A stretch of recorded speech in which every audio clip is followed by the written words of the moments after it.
Nakakabahala ang mga pahayag na narinig natin nitong mga nakarang araw.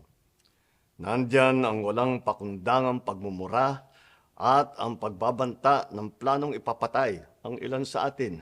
Kung ganun na lang kadali ang pagplano sa pagpatay ng isang presidente, paano pa kaya ang mga pangkaraniwan na mamamayan? Yang ganyang kriminal na pagtatangka ay hindi dapat pinapalampas. Yan ay aking papalagan. As a democratic country, we need to uphold the rule of law.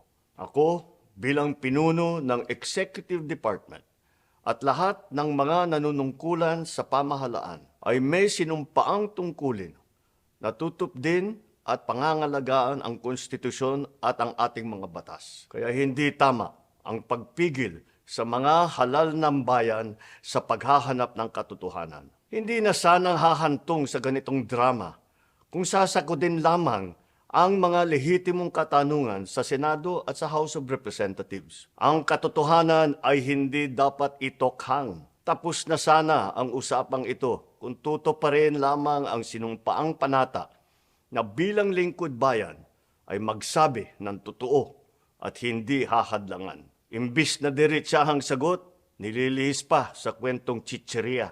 Hangad ko na matuldukan na itong mga pangyayaring ito sa parang matiwasay at magdadala sa atin sa katotohanan. 12 taon din ako nanungkulan sa magkaparehong kamara ng Kongreso. Batid ko ang kapangyarihan iginawad sa kanila ng taong bayan at ng ating konstitusyon. Dahil dito, iginagalang ko ang kanilang gawain bilang isang independenteng sangay ng ating republika. Kahit ang buong executive branch, lahat ng mga ahensya ay hindi nakakaligtas at parating sumasailalim sa kanilang masusing pagsusuri. Bilang isang bansa, marami tayong mga paghamon na dapat harapin at mga suliraning dapat bigyan ng lunas. Sa kabila ng mga pambabatikos, nakatuon ang aking pansin sa pamamahala.